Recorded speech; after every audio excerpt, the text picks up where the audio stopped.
O que é licitação? O que é cidadania? E a educação? E a saúde pública? Como se organiza os transportes? A Rádio FOP Educativa apresenta o FOP Entrevista, com a mediação do professor Antônio Marcelo Jackson.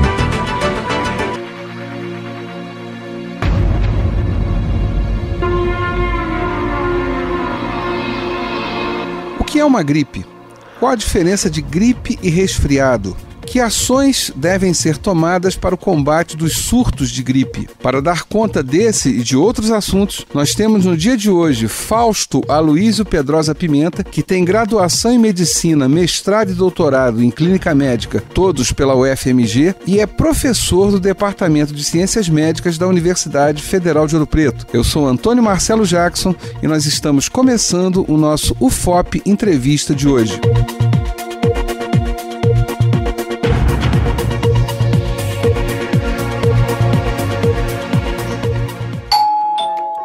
Quem é?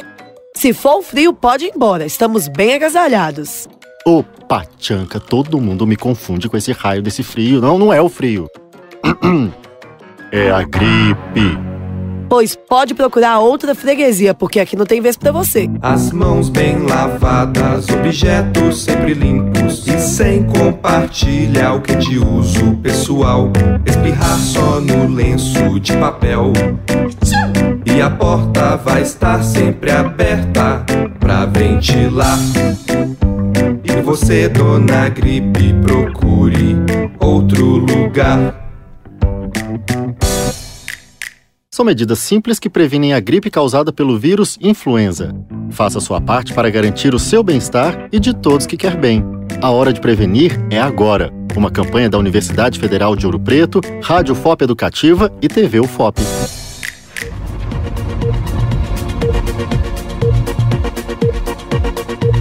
Muito obrigado pela tua presença em um assunto que é de absoluta utilidade pública mesmo, quer dizer, não é só um assunto de pesquisa acadêmica, porque é o seu caso, né? Você é especialista nisso, mas é um assunto de utilidade pública. E começando pelo básico mesmo, obrigado pela tua presença. E o que é uma gripe? Então, Marcelo, eu agradeço o convite, é muito bom estar aqui contribuindo para que a população tenha mais informações que poderão ajudar muito, né, a não desenvolverem certas complicações, até mesmo a prevenção da gripe, né, e realmente esclarecer muitos mitos relacionados a um problema tão comum, né, associado a essa época do ano. Então, realmente, a gente quer esclarecer, né, deixar a população realmente mais informada sobre esse tema. Bom, a primeira pergunta ela é bastante comum, a diferença da gripe e do resfriado comum, né? É bom sempre lembrar, começar pelo resfriado, que é mais frequente, é bastante mais frequente do que a gripe. São aqueles sintomas, né, mais clássicos, como coriza, o nariz correndo, a tosse, né, às vezes uma febre baixa, que geralmente não trazem muita repercussão, a não ser o incômodo, né, por exemplo, para dormir, para alimentar, que esses sintomas podem ocasionar. E a gripe, sim, a gripe pode trazer um comprometimento geral mais grave, né, um mal-estar, uma dor muscular mais intensa, uma febre mais alta, uma alteração respiratória mais grave e que geralmente pode levar a uma internação por uma pneumonia ou até mesmo a morte em populações, digamos, mais sensíveis, susceptíveis a essas complicações, que depois nós vamos citar, né, que, né, classicamente são as pessoas mais debilitadas, né, idosos com doenças mais graves, crianças, também devido à dificuldade imunológica em alguns casos. Então esses são aqueles grupos que a gente tem que preocupar mais. Mas ela acontece em todas as faixas etárias, né, com algumas peculiaridades, né, dependendo da faixa etária dessas pessoas. E Fausto, até pelo que você acabou de falar, dada a, digamos, eu vou colocar com muitas aspas, tá? Simplicidade de uma e a possível gravidade da outra, ou que ela possa levar à gravidade. Como é que nós podemos distinguir? Como uma pessoa comum distinguiria? Não, isso aí não é um resfriado, isso é uma gripe. Quer dizer, porque, vamos lá, se num primeiro momento, pela descrição que você deu, o resfriado é a coriza, pode acontecer um pouco de febre. Quer dizer, então, nesse primeiro momento, não há muita clareza do quem é quem. Tá? Ou se é um resfriado ou se é uma gripe.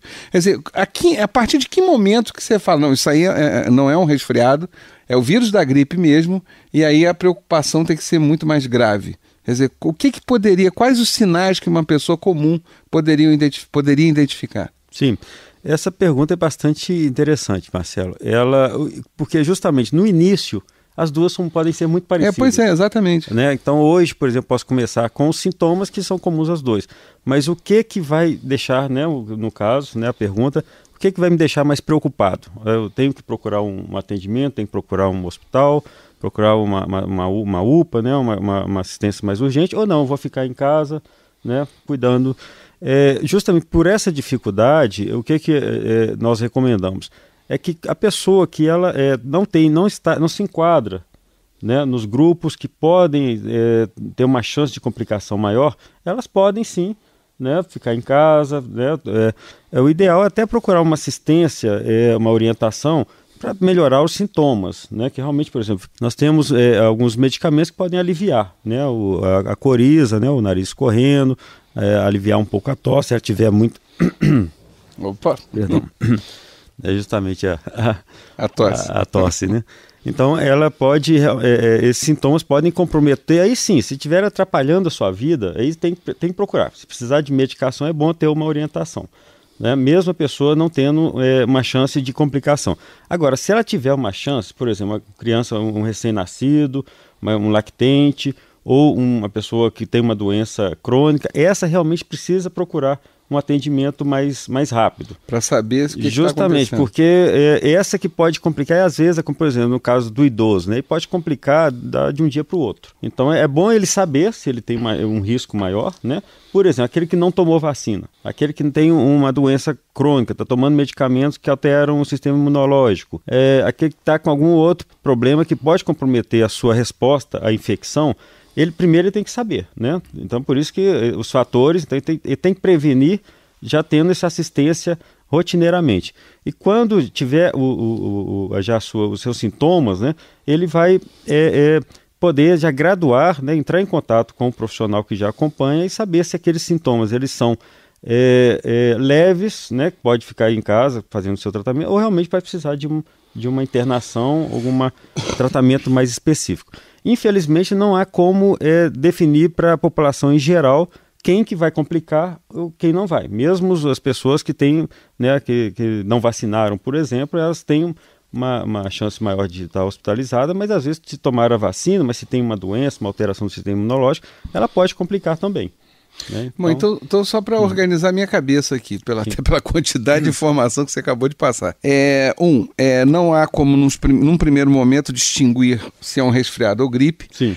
E agora o que pode ser feito, e aliás o que deve ser feito, se eu estou entendendo a tua fala, é muito mais ligado aos grupos de risco e muito menos em relação aos sintomas que estão mais visíveis. Exatamente. E aí você já citou alguns, mas só para organizar, quais os grupos que merecem maior atenção? Seriam crianças, idosos? Crianças, idosos, pessoas com problemas respiratórios, como bronquite, pacientes em tratamento com câncer, é um grupo bastante específico, e doenças crônicas, como já citei, exemplificando, diabéticos, cardiopatas, né, pacientes com insuficiência cardíaca, com doença renal, doença hepática. Esses são os grupos que são mais suscetíveis a morrer pela gripe.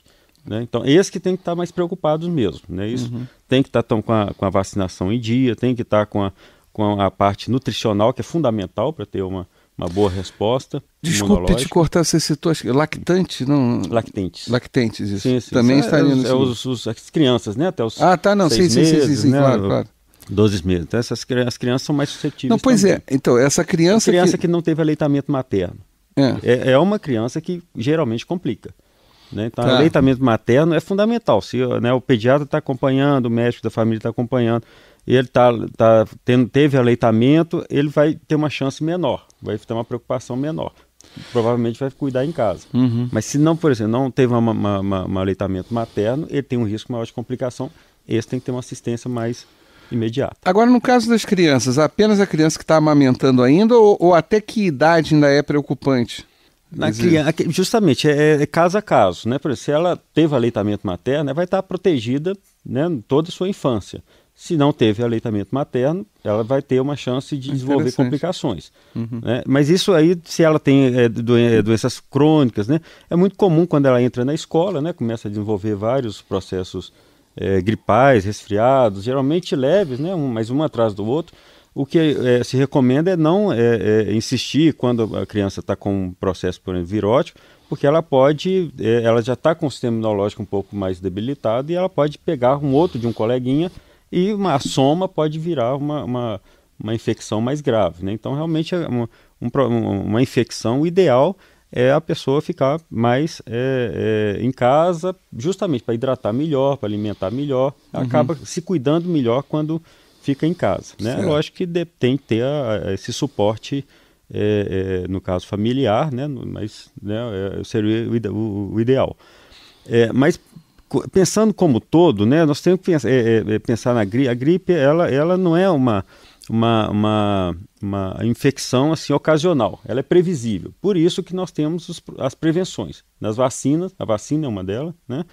A evitar os aglomerados, né? Infelizmente, por exemplo, aqui em Ouro Preto nós temos muito frio, agora esse ano particularmente está muito frio. A tendência das pessoas é ficar em lugar fechado, com as janelas fechadas.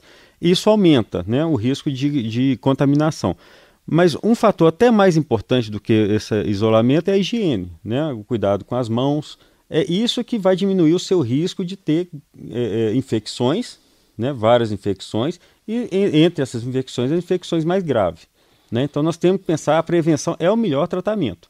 Agora, depois que você tem a infecção, como ela vai desenvolver, vai ser individual. Né? Nós temos que ter você pode responder muito bem, 2 dias você já está bem, já responde, mas você pode precisar de uma semana talvez aí de cuidados, né? Normalmente em casa, né? Mas nesse caso é sempre bom, recomendável procurar uma assistência médica. Entendo. Quando você fala da prevenção, é uma relação direta aí, nós já tínhamos comentado fora do ar, e você agora repetiu, e até porque a gente vai investir nesse assunto mais no segundo bloco, mas eu já queria dar tirar uma casquinha dessa história, que passa pela questão das aglomerações, né? Sim. Quer dizer, e aí eu fico imaginando, pensando em cidades como Ouro Preto, né, que você lembrou muito bem, há 3 anos pelo menos nós não tínhamos um belo inverno, e aliás não estamos ainda nem no inverno, né?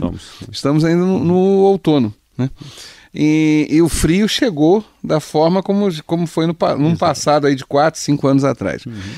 E eu fico pensando, é quase impossível, né, você imaginar que as pessoas não estejam em ambientes fechados. Sim. Quer dizer, existe algum milagre que possa ser feito nesse caso? Porque eu fico pensando, é compreensível quando você fala, você é um médico, você é um estudioso disso, um pesquisador universitário, e aí você fala, olha, o ideal é que não fiquem aglomerados em locais fechados. Ótimo, só que a gente acorda com 5 graus. Então como é que você não fica? E à noite, e já quando chega lá pelas 7 da noite, os 5 graus já apareceram, estão muito perto. Como então evitar isso? Né? Não dá para ligar o ventilador nem abrir a janela. Exatamente. Bom, mas essa pergunta é muito interessante. Exatamente. É um problema, né? Exatamente. Mas isso é só buscar um pouquinho na história. Como historiador, você lembra muito bem. O vírus influenza, que é o vírus dessa época, né, que ele é muito prevalente, acontece no verão também, mais raro, né, mas agora, né, que vem lá do italiano, da influenza do Fredo, né, que é a influência do frio, né, que é exatamente isso. Na época do frio é que aconteceram as grandes epidemias, a gripe espanhola, todas aquelas gripes que mataram muita gente, né, às vezes até chegar a 1/3 da humanidade, inclusive, já tem esses dados, talvez até mais, porque os dados na época eram, né, por exemplo, principalmente do Oriente, eram muito escassos, mas isso é praticamente inevitável. Por isso que a gripe, a chance de resolver a questão da gripe é praticamente nula, né? Não existe. Nós temos que conviver, é previsível, agora é previsível. Nessa época vai aumentar. Nós temos que diminuir as chances. Eu concordo plenamente. Ninguém vai conseguir ficar, né, aqui na escola, né?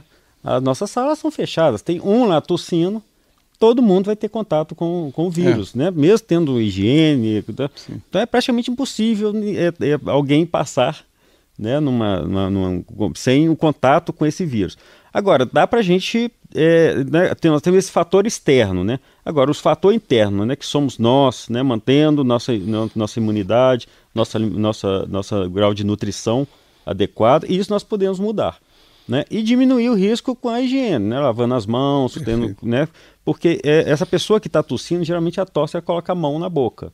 Então, a mão já fica muito contaminada. Você vai cumprimentar um colega, já pega. Se você passa a mão na boca, coça o olho, né, a mucosa, você vai aumentando a quantidade de vírus, vai tendo contato com o maior número. Então, uma tosse, um contato esporádico, uma pessoa tossindo durante algum tempo, que você provavelmente não ia nem ficar infectado, né, ficar doente, né? Aí você agora, com uma maior quantidade de vírus, você tende a ficar mais doente. Então, tem uma relação também dessa proporção. Essa coisa que envolve precauções, envolve também uma certa educação e ligados até à questão cultural. Eu me lembro nessas horas quando eu vejo imagens das sociedades orientais, notadamente o Japão, isso aparece bastante. Acho que a China agora também está adotando o modelo, ou é a Coreia do Sul, não me lembro mais, aonde há uma consciência da pessoa. Quando pega uma gripe ou uma doença respiratória, ela sai de máscara na rua. Exatamente, né? para diminuir. Não, pois é. Não, é curioso, eu confesso minha completa ignorância nesse assunto, porque num primeiro momento apareciam imagens de pessoa com máscara na rua, eu falo, gente, a poluição lá está horrorosa. E na verdade não tinha nada a ver com poluição, pelo menos não naqueles casos. Ao contrário, era uma pessoa que tinha plena consciência de estar gripada, plena consciência de viver em ambientes de grande aglomeração. Quer dizer, então, ela inevitavelmente teria contato com centenas de pessoas. Isso era, no transporte urbano? Transporte, tudo. Quer dizer, né? Bom, o Japão tem 300 milhões de habitantes, quer dizer, a China 1 bilhão e 300 milhões. Então é inevitável, quer dizer, você vai ter contato com muita gente e aí você tem consciência disso. Aí eu fico pensando se o brasileiro quando chegaremos a isso, quer dizer... através desses programas. Pois é. Informação. Quer dizer, então, se você tiver... É uma máscara barata, né? Vende em qualquer farmácia, se eu não estou enganado. Tem sim, qualquer farmácia. Que essa que você usa no rosto. Máscara de procedimento. Cirúrgico, né? Tem vários modelos. Vários modelos, vários preços também, é lógico.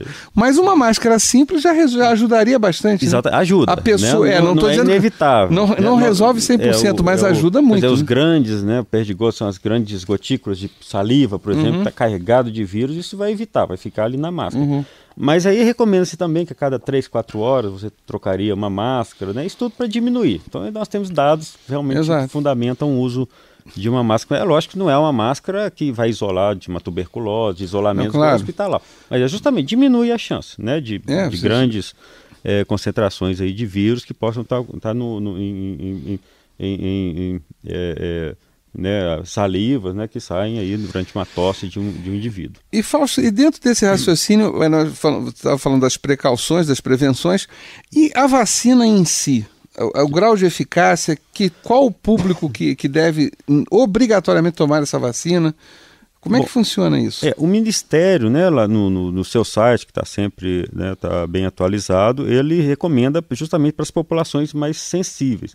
Não significa que os outros não se beneficiem, né? Por exemplo, eu, como sou da área de saúde, e todos os profissionais da área de saúde deveriam pelo menos tomar essa vacina porque anualmente. O contato com doenças Exatamente. Então, quem trabalha com o público, né, é uma recomendação que não está do Ministério. Lógico que no Ministério tem questão orçamentária, então tem que focar nos grupos mais de maior chance de complicações, de internações e mortalidade, que é onde o impacto é maior.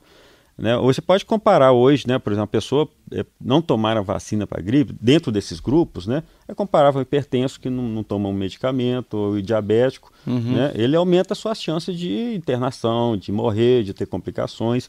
Então as pessoas têm que estar bastante conscientes disso, né? Então, assim, o medo da vacina, felizmente, já está ficando no passado. Tem ainda. Vem muita gente aqui ainda nos nossos consultórios, aqui nas palestras que a gente dá, a pessoa morrendo de medo de tomar vacina, mas não tem fundamento, né? Porque a vacina não tem vírus, né? Não tem vírus. Então, não tem nem vírus atenuado, nem... Né, hoje a técnica agora, ela elimina completamente o vírus. Só fica realmente um estímulo, né, uma molécula que vai estimular uma proteína, estimular o sistema imunológico a se fortalecer contra determinados vírus, né? E não são todos também, né? Nós temos vários grupos de vírus, eles são mudam todos os anos, então é muito difícil ficar correndo atrás deles, mas diminui bastante a chance. Já é comprovada essa diminuição de internação e de mortalidade nesses grupos. Tá? Como a avaliação é por grupos, então é difícil de dar um valor, não, claro. Global. Mas isso já não é à toa que o Ministério investe pesadamente nisso, maciçamente nisso. E é interessante, as pessoas, né, os poucos argumentos que eu ainda vejo, né, que a gente escuta aí dos pacientes, é aquele medo do governo estar dando vacinas para matar, no caso, né, que eu acompanho, os velhos, né, os idosos. Isso é equivalente, eu confesso, eu já escutei várias vezes, né, que a vacina foi feita para matar os velhos. Isso é equivalente, por exemplo, você fazer... deixar de fazer campanhas contra o tabaco, justamente para as pessoas fumarem, terem câncer, infarto e morrer. Né? Isso é equivalente ao contrário, né? Você fazer campanha a favor do cigarro, você fazer campanha contra a vacina, hoje equivale você tirar mecanismos da população se defender. E é interessante para o governo as pessoas não internarem e não terem complicações precocemente, porque as pessoas doentes, se elas adoecem todo ano, elas vão para o hospital, complicam por causa da gripe, para o governo não é interessante, é mais gastos, é mais... Então os estudos demonstram justamente o contrário, a vacina é boa também para a diminuição dos recursos, né, na área de saúde. Isso aí, essa última fala sua, aí sim é uma coisa que eu conheço um pouquinho a respeito de políticas públicas sim. E gastos públicos. Para o nosso ouvinte, o que o professor Fausto aqui, pesquisador Fausto, acabou de chamar a atenção é real. Quer dizer, se alguém pensa que é vantagem termos doentes na sociedade para irem aos hospitais, essa pessoa está redondamente enganada. A última coisa que qualquer governo de qualquer lugar do mundo deseja é que as pessoas se dirijam aos hospitais, porque isso é um gasto maior. Então é muito mais barato as campanhas de vacinação, termos uma campanha de vacinação, é muito mais barato você ter uma série de medidas preventivas do que criar hospitais. Quer dizer, isso aí é um erro grosseiro, né? Quer dizer, as pessoas acham que... É lógico, não estou aqui dizendo que não vai criar um hospital, não se vai construir um hospital. É claro que se é necessário construir, claro que tem que ser construído. Sim. Agora, não é a construção do hospital que é o grande objetivo quando a gente pensa em saúde pública, né? Quer dizer, essa... Agora, Fausto, você citou... A gente já está terminando o primeiro bloco da nossa conversa, e você citou... Só para organizar a minha cabeça aqui. A respeito da vacina e dos grupos de risco, seriam aqueles mesmos já citados anteriormente? Sim, reforçando. Crianças, pessoas com doenças... Nos postos de saúde tem os cartazes, as orientações. Agora é época realmente de realmente esclarecimento, né? Idosos, crianças... assim, isso de maneira geral. É lógico que, né, vocês tiverem alguma dúvida, tem que procurar o médico, levar o cartão de vacina é importante, o enfermeiro do posto que cuida dessa área vai checar, por exemplo. Se houver dúvida, ele vai encaminhar para o médico para ver se está no grupo de riscos, né? Se tem algum fator que pode estar contribuindo para uma maior chance de complicação. Então, os idosos, crianças, pessoas com doenças respiratórias, né? Um exemplo que eu já citei, o bronquite, em tratamento de câncer, tomando corticoide, tomando medicamentos que podem alterar o sistema imunológico. E as doenças crônicas, né? Doenças do pulmão, do coração, do rim, né? Os pacientes que estão fazendo hemodiálise, esses se beneficiam muito com a vacina. Os outros, aí é caso a caso, aí tem que procurar o profissional médico e realmente verificar se tem essa indicação, né? Se poderia, mas aí ele não vai receber provavelmente pelo Sistema Único de Saúde, que o Sistema Único de Saúde ele prioriza essa população. Certo. Mas não significa, por exemplo, que você não possa se beneficiar dessa vacina se você trabalha com o público, se você tem alguma alteração que não está contemplada aqui, né, mas que seu médico pode muito bem te orientar se você deveria também usar essa vacina. Tá certo. A gente está terminando o primeiro bloco, tem um assunto aí, eu só vou fazer um comentário porque você citou e na hora a gente acabou caindo para uma outra linha de raciocínio a respeito dos surtos de gripe, é que as pessoas acham que a coisa é banal, né? No caso da gripe espanhola, que ela ocorreu por volta de 1915, 1916, no mundo todo, né? Correu o mundo todo. Correu o mundo todo, e aqui no Brasil foi um verdadeiro desastre. Só para vocês, nosso ouvinte, ter uma ideia, não sei como é que ela chegou aqui em Ouro Preto e região na época, tá? Mas na cidade do Rio de Janeiro, calcula-se que quase, um pouco menos de 10% da população da cidade morreu. Né? Estamos falando de um universo na época de 500 mil habitantes que o Rio de Janeiro possuía e em torno de 30 ou 40 mil mortos. Né? Então não é uma coisa. A coisa era assim: há relatos de você. Os enterros eram coletivos, abria-se uma vala e os corpos eram jogados. Né? E por favor, isso eu falo não só por esses relatos, mas que meus bisavós, por parte de mãe, morreram na gripe espanhola. Então, quer dizer, isso é uma coisa grave mesmo, não dá para se brincar com esse tipo de coisa. Bom, mas, Fausto, a gente está terminando o primeiro bloco, ainda temos muita coisa para conversar. Nós estamos conversando hoje aqui no nosso FOP Entrevista com Fausto Aloísio Pedrosa Pimenta, que tem graduação em Medicina, mestrado e doutorado em Clínica Médica, todos pela Universidade Federal de Minas Gerais, e é professor do curso de Medicina aqui da UFOP. Lembrando que o nosso programa tem a produção da Amanda Santos, Danilo Lonato, Gabriela Pinheiro e Marina Lopes, a sonoplastia do Cimei Gonderim e a idealização e apresentação é minha, Antônio Marcelo Jackson. A gente vai fazer um intervalo rapidinho, daqui a pouco a gente está voltando.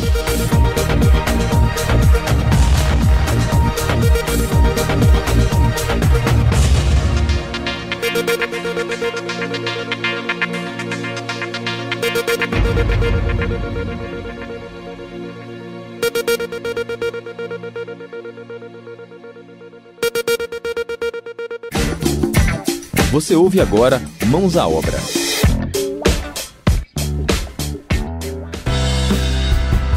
Recentemente, as lâmpadas LED ganharam espaço nos supermercados em todo o Brasil.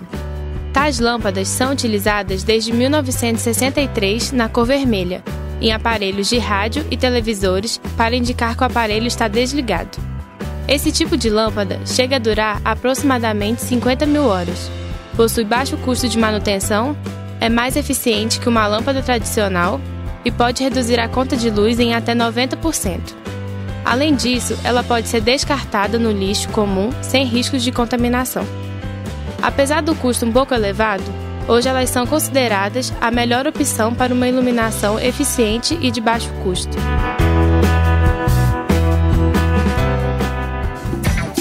Acabamos de apresentar Mãos à Obra, programa de educação tutorial PET Engenharia Civil. Orientação, professor Geraldo Donizete de Paula. Apresentação, Nayara Maciel Rosa.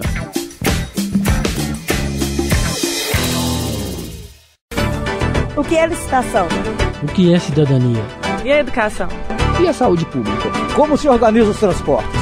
O FOP Entrevista, com a mediação do professor Antônio Marcelo Jackson, um produto da Rádio FOP Educativa, Universidade Federal de Ouro Preto.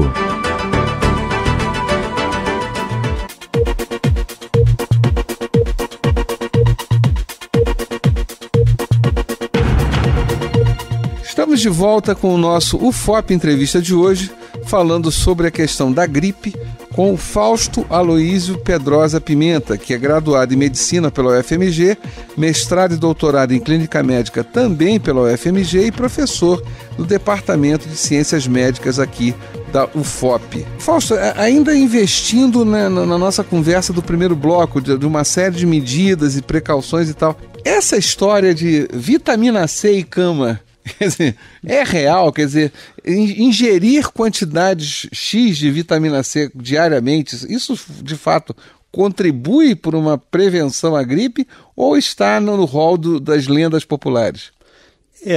Como todas as lendas, tem algum fundamento, né? Na verdade, essa história da vitamina C começou aproximadamente nos anos 60, 70, foi no boom da indústria farmacêutica de entrar na área de vitaminas. Né? E a vitamina C foi a grande bandeira, né, que vários pesquisadores, né, de renome, inclusive, ganhadores de prêmio Nobel e tal, que difundiram essa ideia. Então a população não surgiu do nada, essa história das vitaminas. Então, mas infelizmente né, os estudos posteriores, né, comprovaram que nada melhor do que uma boa alimentação com frutas e verduras. Isso é o melhor para seu sistema imunológico, né? A questão de comprar saúde em cápsulas, né, digamos assim, né, que achar que as vitaminas, os antigripais são para amenizar os sintomas, né? Eles não atuam no vírus, né? Nenhum antigripal atua no grupo. Inclusive essa questão de antigripal já está caindo um pouco, a Anvisa já está tem grupos de estudos para acabar com essa que é uma enganação, né? Que não é antigripal, eles são sintomáticos, um aglomerado de medicamentos para antialérgicos, de analgésicos, de anti-inflamatórios, de cafeína, são né, são todos esses medicamentos juntos que melhoram a pessoa. Mas em relação aos sintomas, exatamente, né? Não em relação ao vírus. Em nada em relação ao vírus.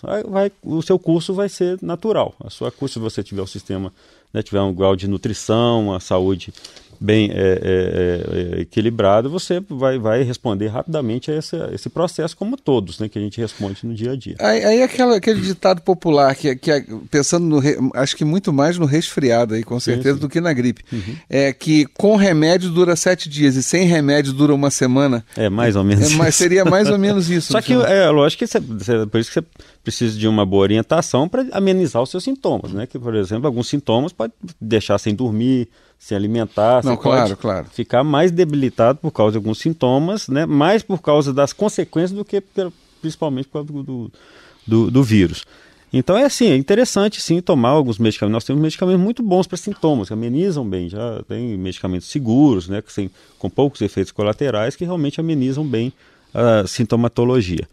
Mas realmente assim, a questão do que é, né, propagado, né, nas mídias, né, como antigripais, realmente são bastante questionáveis e de certa forma, enganação. Né? Tá certo. Tem uma coisa que a gente já tocou, você já citou en passant no primeiro bloco, e aí eu disse que queria investir e vou investir agora, e aí realmente eu preciso de como leigo que sou, das explicações devidas. Eu sei que o vírus da gripe é um vírus mutante, né?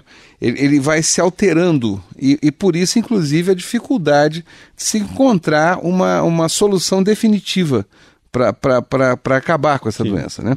Isso aí, esse é o primeiro problema, né? Sim. Só que, vez por outra, na história da humanidade, e aí se a gente pensar do século XX para cá, de vez em quando existem esses surtos de gripe. Então eu queria te fazer essa pergunta, você como pesquisador dessa área, porque realmente eu não entendo isso. Se o vírus é mutante, tecnicamente deveria ter surto o tempo inteiro. Ou ela se tornar de uma forma tão endêmica que ela seria comum, já faria parte, né, do dia a dia das populações. Por que de repente nós temos, como tivemos no início do século XX, surto da gripe espanhola, aí mais recentemente gripe asiática, H1N1, enfim, me explica isso, por que de repente esses surtos aparecem? Sim. As mutações, elas são imprevisíveis, né? E elas levam tempo para chegar justamente, você está falando de mutações assim, que o vírus ficou mais agressivo, que ele ficou, digamos assim, mais mortal, né? Mas muitas vezes a mutação também deixa o vírus mais fraco, né? Pode ficar mais sensível causar menos danos à população. Então é imprevisível, só que de tempos em tempos essa agressividade pode retornar. Mas é imprevisível, né? Parece que há um tempo, só que é difícil você comparar, por exemplo, a nossa população de hoje com a de 100 anos atrás. Claro. Questão de, até mesmo, você comentou muito bem, mesmo as aglomerações que existiam, né, 100 anos atrás, pensar no Oriente, já existiam, né, grandes cidades, mesmo na Europa, no Rio de Janeiro, né, já era clássicas as epidemias. Mas hoje as aglomerações, a população aumentou muito, mas também o comportamento mudou. Então é difícil você comparar hoje, né, fazer um estudo histórico, né, era previsível uma catástrofe agora que não aconteceu.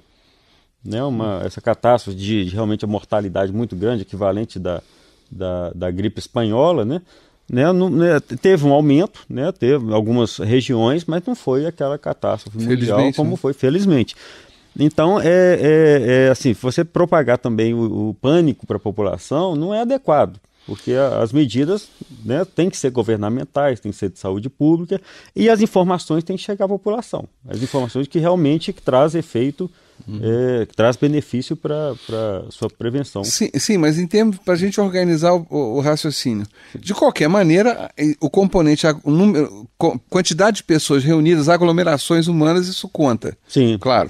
Higiene conta, sem dúvida contato alguma. com animais, né? Essas mutações de vírus que atingem somente animais agora para humanos e vice-versa também, né? Às vezes pode acontecer. E aí quando você diz da diferença da sociedade atual para a sociedade de 100 anos atrás, aí fica relativamente fácil até de compreender. Eu posso até ter maiores aglomerações, porém as condições sanitárias são menos ruins do que eram há 100 anos atrás. E a propagação também. A propagação era de navio, né? Agora é de avião. Então isso também muda as características, né? Que navio, por exemplo, casos mais graves, morreu durante as grandes travessias, né? Então talvez o vírus mais agressivo até nem chegava tanto né, com tanta força em várias áreas do planeta. Hoje não, né? Mas em compensação as próprias companhias aéreas, né, estão tendo mais cuidados, né? Estão orientando, né? Todo avião que você pega tem acesso a questões de higiene digamos assim, mais fortes hoje do que no passado. Então, mas agora isso vai funcionar, né? Até quando? Isso vai promover? Então nós não podemos contar muito assim com o benefício da dúvida de que o vírus não vai ter essa mutação, digamos assim, mais agressiva. Né? Não, mas eu fico pensando, eu estou aqui refletindo sobre a tua fala a respeito dessa mutação que, por uma imprevisibilidade, ela pode parar em qualquer lugar. Chega a ser assustador num certo sentido, né? Não estou aqui querendo provocar pânico nenhum, não é essa a intenção, mas como pesquisador me dá medo. Eu não vou mentir a você. Eu fico com medo, porque eu falo, então o acaso pode conspirar aí e de uma forma que eu sei lá para que lado vai, né? Exatamente, mas nós temos como prever, né? Tomar medidas. Né? Não podemos contar com acaso. Mas... Não, claro. Agora, em relação ao Brasil, eu sei que você tem vários dados aí na mão, eu queria que você fizesse essa descrição atual, quer dizer, como é que está a gripe no Brasil, como é tratamentos, queria que você agora fizesse uma exposição sobre isso. Esse ano ele foi particularmente diferente dos outros, que houve um pânico muito grande da população, né? Essa procura demasiada aí das vacinas, né? Esgotaram-se rapidamente as vacinas nas clínicas particulares, no SUS também teve alguns lugares que houve necessidade de antecipar e também acabaram rapidamente. Mas assim, nós não tivemos dados epidemiológicos, né? O Ministério não forneceu dados, né? Quem quiser entrar no site, né? De que houve uma diferença muito grande em relação à gripe. Né? Houve mortalidade? Houve, como todo ano. Todo ano morre e vai morrer, continuar morrendo gente, só que um número pequeno. Né? A gente quer que não tenha um número controlado, mas isso vai acontecer todo ano. Mas não tivemos justificativa para um pânico da população, a não ser pela associação de várias epidemias, né? Nós temos aí a dengue, a chikungunya, a própria zika, né? Inclusive os sintomas iniciais são até muito parecidos, né? Podem confundir isso, mas nesse sentido aí a população realmente ficou sentindo assim insegura, né? De certa forma desamparada, né? Com tanta notícia de outras epidemias, de problemas, que aí foram, o que tem para prevenção? Tem a vacina da gripe, então vamos. Né? Então, mas infelizmente o que acontece? Todas as vacinas elas levam muito tempo para serem desenvolvidas, né? Então quando ela se esgotou no mercado e tal, não houve tempo para os laboratórios produzirem mais. Na verdade, já estão preparando para produzir para do ano que vem, né? Então por isso que assim o planejamento tem que ser bastante adequado e a população tem que estar informada de que realmente, né, quem que deve utilizar, né? Alguns grupos talvez não se beneficiam tanto assim dessa vacina, de pessoas que se procuraram apenas pelo pânico, né? Então aí o governo, é tarefa do governo tranquilizar a população, trazer as informações e mostrar realmente o que houve de mudança, né, contínuo aí dos últimos anos. Não, você está chamando...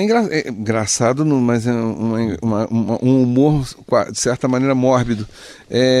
Porque, pelo que eu estou entendendo, quer dizer, em função dessas outras epidemias, Zika, chikungunya, dengue, notadamente essas três, né, que estiveram no noticiário o tempo inteiro, ainda se mantém, né? Acho que só perderam um pouco por causa da crise política. Então, exatamente. Se a crise política teve algum mérito, foi simplesmente retirar do noticiário. Só retirar. Só retirar, não que as doenças acabaram. Foi a única coisa que ela fez nessa crise política. E aí, em nome disso, acabou que esgotou a reserva de vacina, né? Então, E no final, pelo que eu entendi, isso pouco alterou o quadro geral de vítimas da gripe. Exatamente. Né? As informações, né? Por exemplo, alguns locais onde a mortalidade aumentou, por exemplo, em São Paulo, algumas regiões, no sul, né? Particularmente em uma cidade, mas isso a mídia colocou como se fosse uma questão nacional. E os dados nacionais não, né? Uma região ou outra localizada pode ter uma concentração, por exemplo, daquelas pessoas que estavam mais sensíveis, né? Certo. Susceptíveis a essas complicações.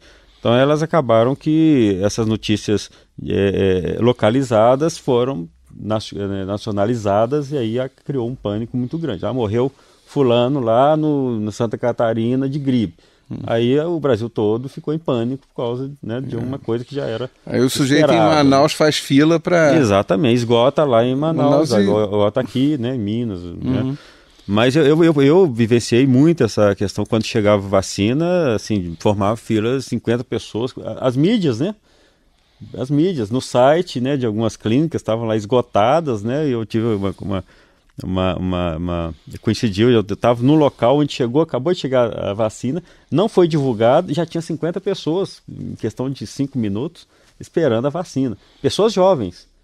Né, porque essa informação chegou por outro provavelmente, caminho. Né, um WhatsApp da vida aí, o pessoal foi coisando e foi todo mundo para lá. A vacina no mesmo dia. Isso é um tipo acabou. de coisa que... pânico que realmente foi... Isso é difícil de controlar. Não, mas ao mesmo tempo é preocupante, mas é claro que escapa da nossa conversa aqui, da nossa entrevista, que é uma questão muito mais sociológica do que qualquer outra coisa. Tanto a mídia tradicional, estou pensando aí em televisão, rádio, jornal, da ausência de ética, muitas das vezes, no afã, e essa ausência de ética por quê? Porque no afã de veicular, de apresentar uma boa manchete, ela acaba gerando pânico. Sim. E das chamadas mídias sociais, que essas então não têm controle nenhum mesmo, e aí tudo é possível, né? Desde criar uma fila de pessoas para tomar vacina até estimular o ódio, mas é uma outra discussão que escapa bastante da nossa conversa. Sim. Mas Fausto, o que mais que você acha relevante explanar da questão da situação da gripe e dos seus combates das políticas públicas no Brasil atual? Em primeiro lugar, realmente as pessoas entenderem como que funciona a gripe, né, que é um vírus, né, um grupo, são vários tipos, né, H1N1 é só um dos tipos de gripe, né, do grupo A, como especificamente, e que a vacina é importante para essas populações. Então quem estiver dentro dessas populações indicadas devem ser vacinadas, né, as outras têm que procurar assistência para esclarecimentos. Lembrar que a higiene não podemos baixar a guarda em relação à higiene, né? Isso é uma percepção dos profissionais no Brasil inteiro de que o álcool em gel, essas coisas caíram um pouco. As pessoas, né, antes todo lugar tinha algum lugar para lavar a mão, para passar um álcool, que é interessante, ele realmente inativa o vírus, e talvez pela crise financeira e tal, mas não justifica você não ter esse cuidado, né, de sempre estar lavando as mãos. Que a gente falou, a gente cumprimenta uma pessoa uma vez ao dia que está com a mão contaminada, você vai levar esse vírus para sua casa, inclusive, né, os filhos, etc. Então não podemos baixar a guarda em relação a esses cuidados, né? E em relação à alimentação também, os dados são muito ruins. A alimentação do brasileiro, na média, é muito ruim, né, em termos de qualidade, né? Então a gente já fala, o pessoal está preocupado com a vitamina C, mel agrião, mas esquece de comer o agrião e talvez colocar o mel ali nas frutas, né, e comer uma salada de frutas, que seria muito, né, muito mais adequado, né, com indicação muito mais forte para tanto para a prevenção quanto para o tratamento de qualquer infecção. E realmente, assim, várias, na mídia, né, na internet, tem muitas informações equivocadas, né? Tem muitas informações equivocadas. Uma ou duas informações dessas que você entenda como uma coisa grave mesmo. Em relação... Equivocadas. Né? Contra a vacina tem várias, né? Todas contra a vacina, né? Que é a história do autismo, de causar problemas na criança, de aumentar a mortalidade de idosos. Eu não conheço essa história. E dá na internet. Na internet tem isso, que as vacinas são... Que causariam autismo. Meu Deus do céu. Tem vários, assim, invenções, inclusive, né? Inclusive de profissionais. Né, mas que tanto a Organização Mundial de Saúde quanto a OPAS, o Ministério da Saúde, já tem dados mais que suficientes para refutar. Então a internet é muito boa, porque tem muita informação certinha, né? Dá muita informação adequada, mas misturando tem algumas coisas também que podem, na dúvida, procurar os profissionais, né? Aqui em Ouro Preto, no caso no centro de saúde, né? Aqui na UFOP a gente sempre está tendo palestras aqui, orientando. Procurar sempre informações mais fidedignas do Ministério, da Secretaria Estadual de Saúde, da Secretaria Municipal de Saúde, são informações bastante fidedignas, né? Bastante corretas. Bom, e finalmente a questão de tratamento, né? Existe muito mito, muita crença de que existem produtos mágicos, né? Que podem assim, abreviar, melhorar, curar. Né? Não é bom pensar nesse sentido em relação à gripe. Né? A gripe é uma infecção sazonal, vai estar sempre com a gente tem que lidar bem com ela. Né? Prevenir, tratar, amenizar os sintomas e, de preferência, né, se você estiver gripado, ficar em casa. Né? Para além de não disseminar, né, trabalhando, estudando, você não vai hidratar adequadamente. Então, os riscos das complicações bacterianas, das pioras, né, das associações com outras infecções aumenta demasiadamente. Né? Em crianças, por exemplo, o ideal seria não ir à escola. Criança, né? Mas infelizmente a gente sabe que a questão social também tem que ajudar. Né? A criança, por exemplo, não tem os pais durante o dia, teria que ter uma outra solução, teria uma outra pessoa para poder ajudar nesse sentido. Mas né, o trabalhador não ir trabalhar, mas a gente sabe que isso depende do contexto de cada um. Né? O que eu acho engraçado, você falou uma série de coisas aí relativa a doenças, né, e especificamente a gripe, e que podem ser aplicadas a praticamente qualquer coisa, quando a gente fala em termos de sociedade brasileira. E isso é uma tecla que eu martelo o tempo todo. Ainda pense, aliás, é curioso, Fausto, acho que tanto a sua área quanto a minha, ou as minhas áreas, porque no meu caso, na mistura história com ciência política, nós dois padecemos de um mal quase que irremediável em termos da sociedade brasileira. E que mal é esse? O brasileiro, em média, né, o brasileiro ou a brasileira, em média, parece que esses são seres absurdamente capazes que entendem tudo de medicina, história e política. Eles não precisam perguntar a uma pessoa especializada sobre esses assuntos. Né? Ele se automedica, ele conhece tudo de história e entende tudo de política. Eu fico impressionado com a sapiência brasileira nesse aspecto e nos desastres que essa sapiência, lógico, uma sapiência com muitas aspas, né, ela gera. Né? Isso que você está chamando a atenção é uma coisa que me assusta bastante, ainda que eu possa... Por exemplo, eu vivi agora uma situação curiosa, há 2 dias atrás. A minha sogra tem problemas de hipertensão, e aí ela estava com variação na pressão, não tínhamos como levar de imediato ao médico. Eu ligo, mas eu consegui o telefone do médico, liguei para ele, falei com ele, e ele falou, então troca o medicamento, ao invés de utilizar o medicamento X, compra o medicamento Y. Eu só anotei num papel e fui na farmácia. Quando chegou lá, o farmacêutico me entregou o medicamento, só que na caixa estava lá, venda sob prescrição médica. E eu achei que... É lógico que eu tinha plena consciência do que eu estava fazendo ali naquele momento, que eu tinha consultado um médico. Né? Mas, ao mesmo tempo, o farmacêutico não tinha obrigação nenhuma de acreditar em mim.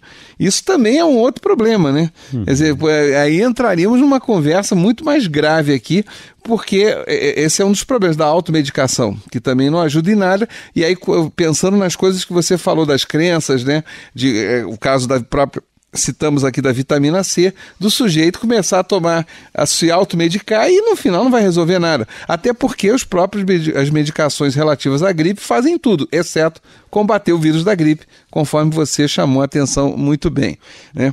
Então, isso é um problema. Então, para aquela pessoa que nos ouve, é uma coisa muito grave. Quer dizer, se tá, voltando ao assunto central aqui, se está doente, pense no que o Fausto disse. O Fausto é médico, é professor universitário e pesquisador.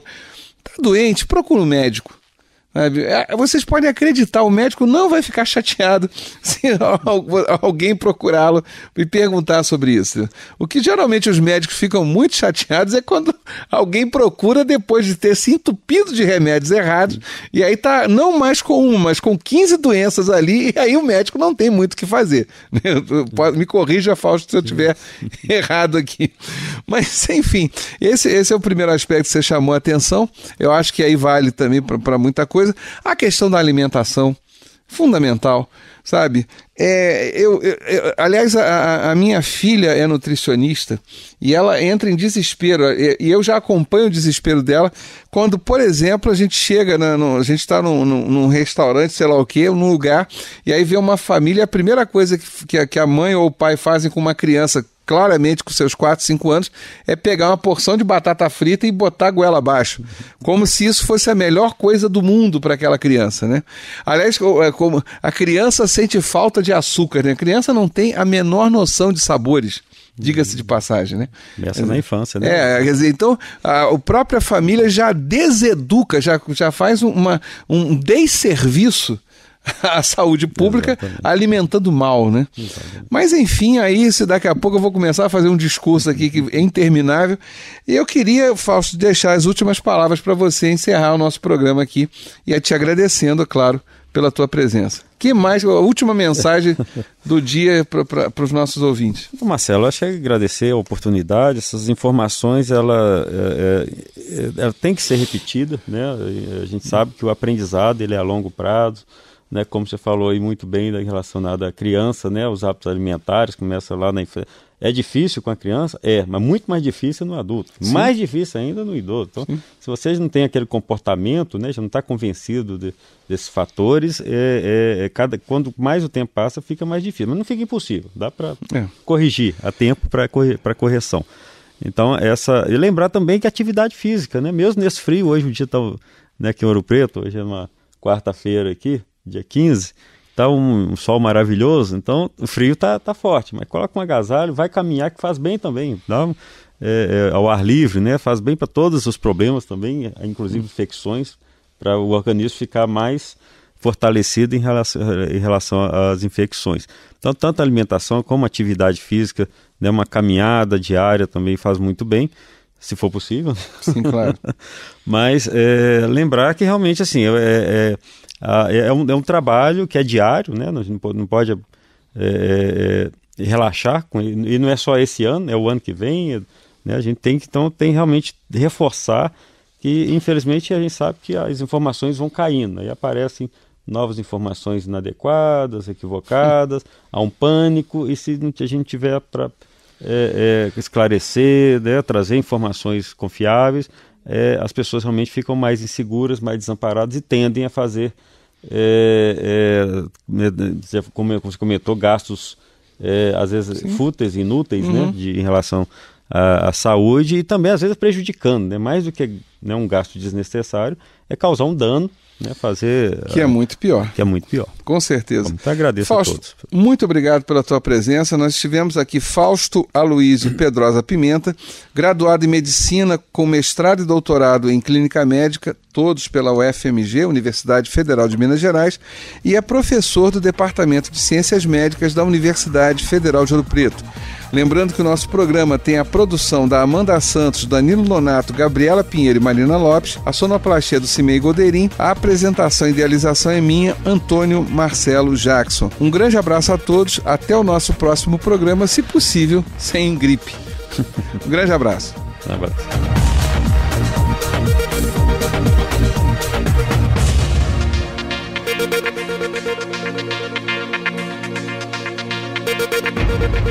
Thank you.